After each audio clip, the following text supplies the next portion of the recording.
back, and I took a week off, and I kind of have sort of big news. Not just to me. Well, kind of, I guess a little bit. No, I'm going to save that one for later. But the TV show Dexter has confirmed that they're going to do a limited series revival, and it's confirmed actor Michael C. Hall will return as the main character. So, let's get into that. Welcome to the newest episode of SDW. Super Dario World!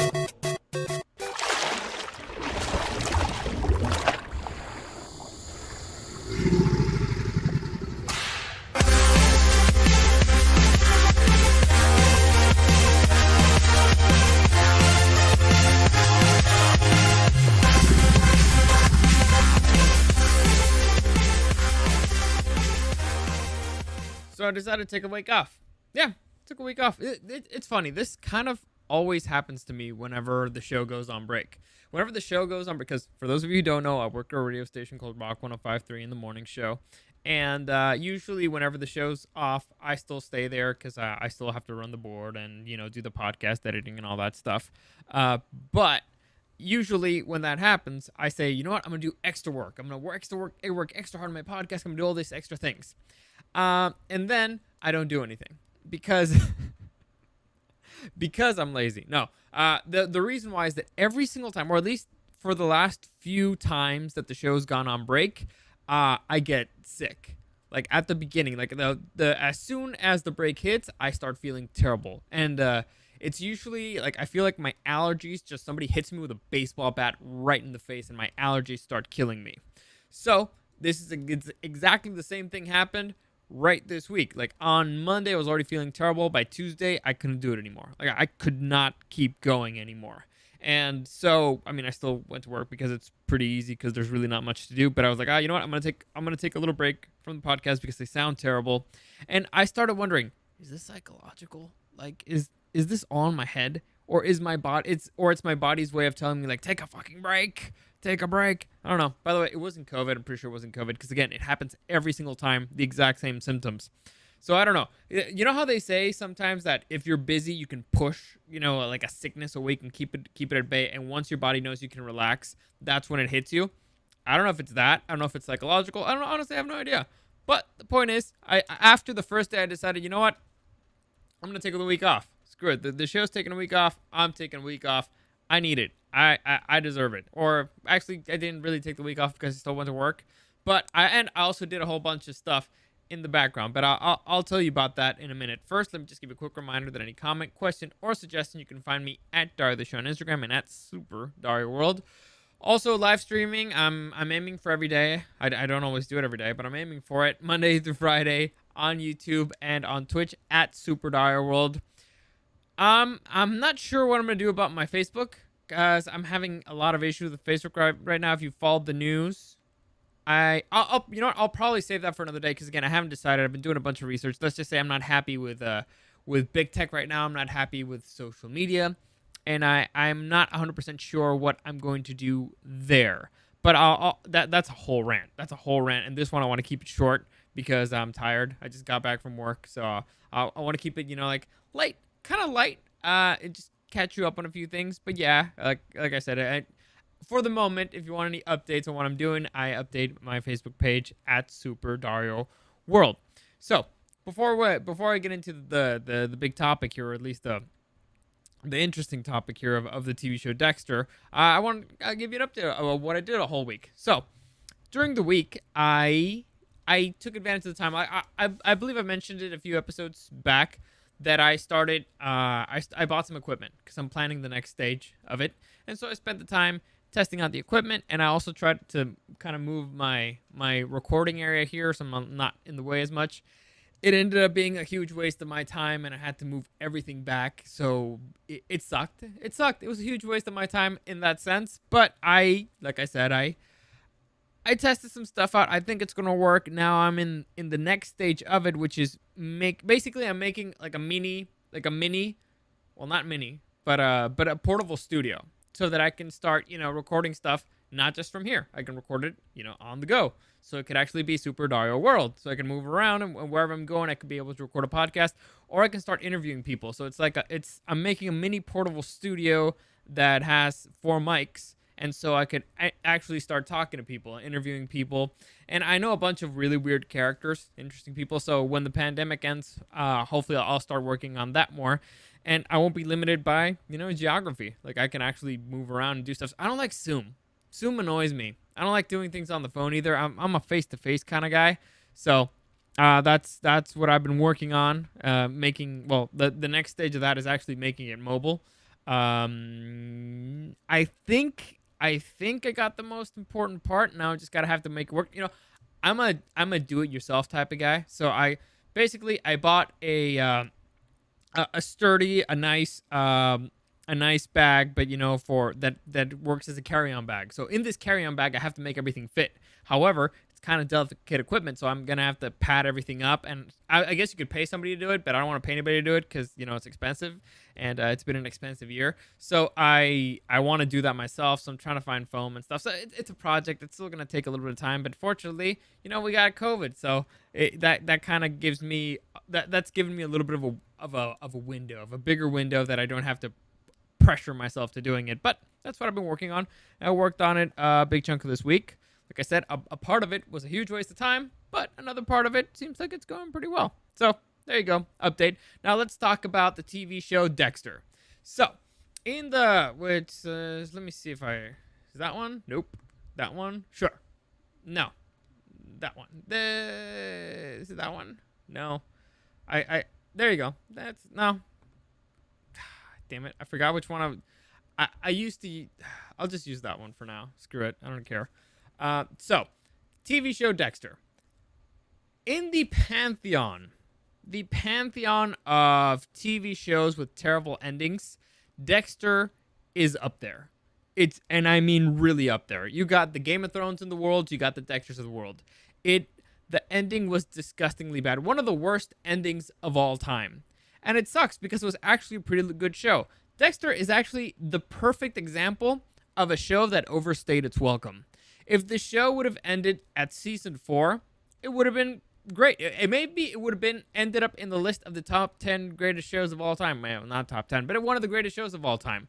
It was very different. By the way, for those of you who've never seen Dexter, Dexter is basically the story of a serial killer in Miami, but since he wants to kind of not be he was raised by a cop, so he kills bad guys. So he's a serial killer, but he targets specifically bad guys. So he's kind of a good guy.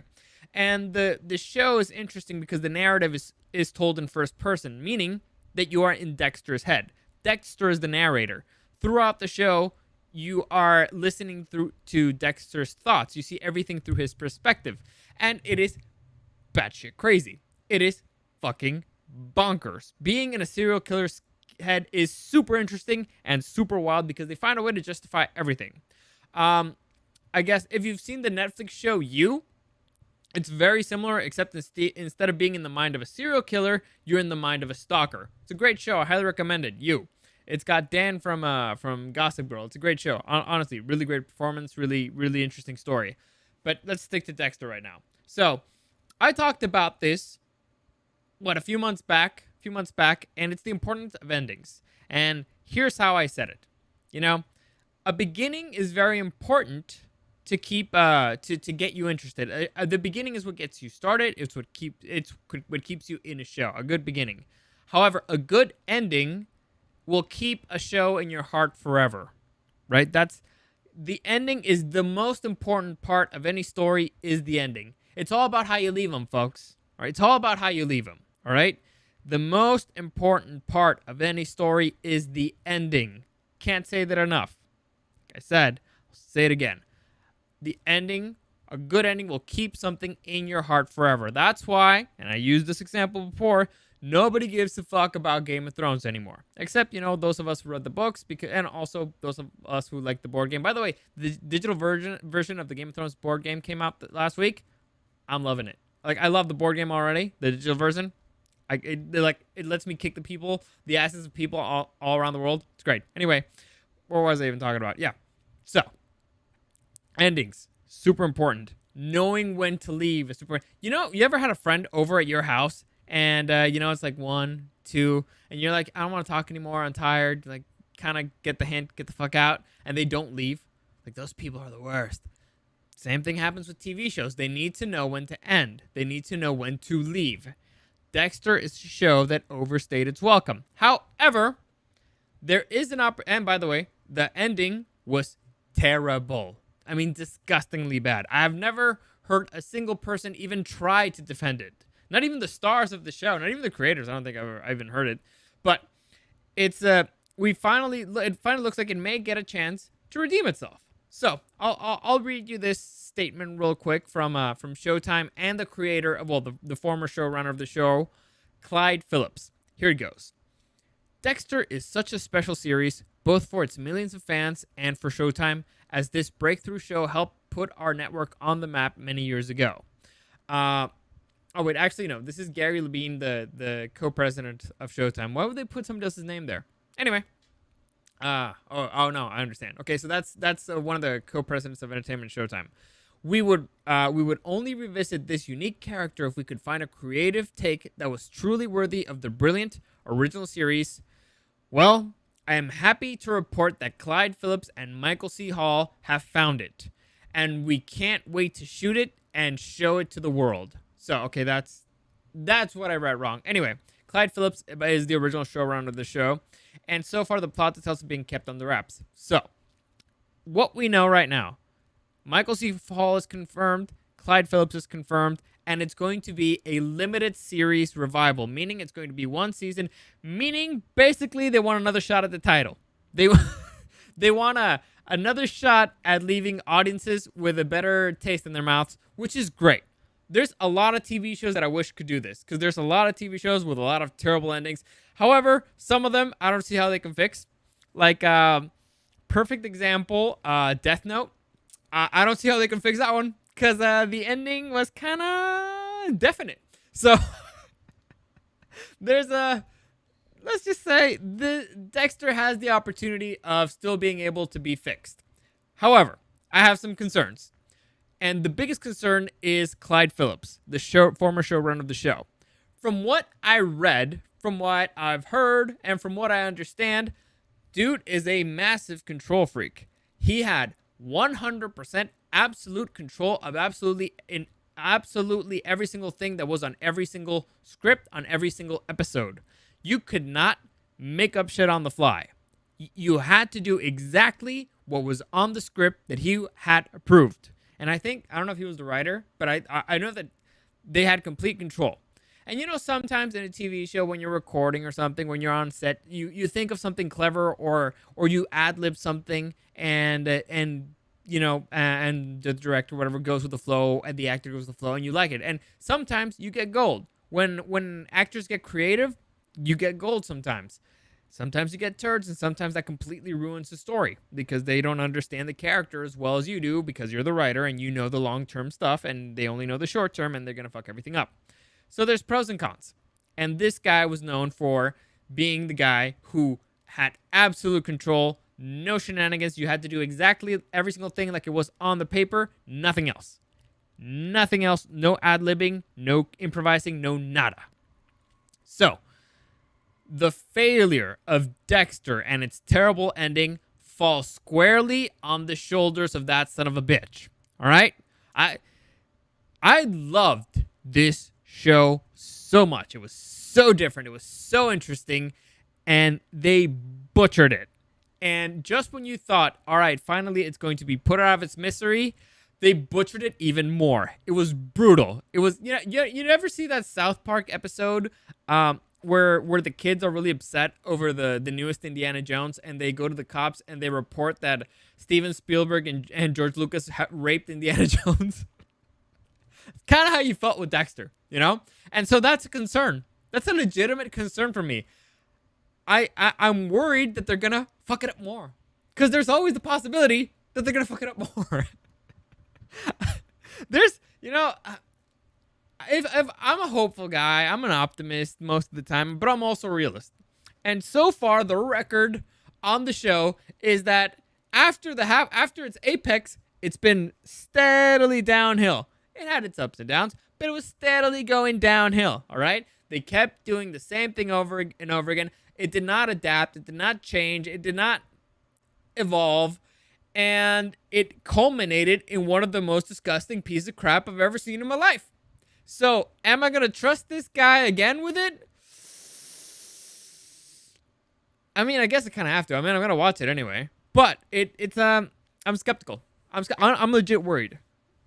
You know what? I like to think that people learn from their mistakes. I legitimately think that the best way to learn is fucking up. And this was a big fuck up. And I mean a big, big fuck up. I would feel better if I actually heard them admit it. Because so far, this could just be a cash grab. It could be. They could just be like, hey, you know that show that made us a lot of money? Let's do another season of it to make more money. Ha ha. And who cares? We'll do a story, whatever.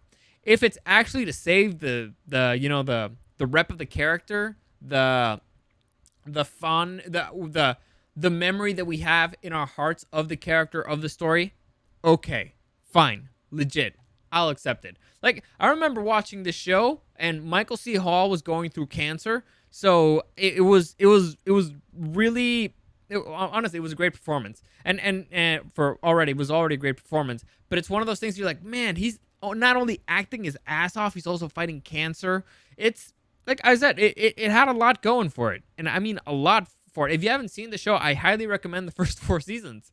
Afterwards, it gets kind of hard to watch because it's some people like it, some people don't. I don't like the direction of it. I personally would have done it in a different way, and maybe when I do a spoiler episode of it, I'll let you know what I thought they should have happened. Maybe once it's confirmed when it'll air or whatever. It's supposed to debut fall of next year, so the wait should not be that long. What's it going to be about? No idea. I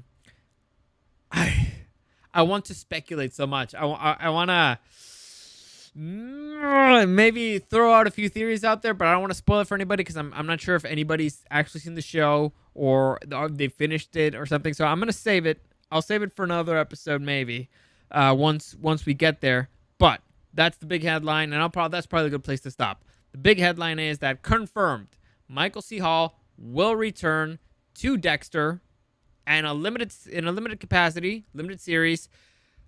Fingers crossed, and they won't fuck it up. So, yes, that's it. That's a big takeaway here. He's coming back. Hopefully, they'll fix the ending. Hopefully, they'll give us the ending the show deserved, and hopefully, they won't torture us more. Because it is always possible that they'll just kick us in the nads again. Hopefully, it won't happen. That's it for today. As always, any comments, questions, or suggestions, you can find me at Dario the Show on Instagram, at Super Dario World. Live streaming, YouTube, Twitch, at Super Dario World. As always, thank you for listening, and I'll see you again next time.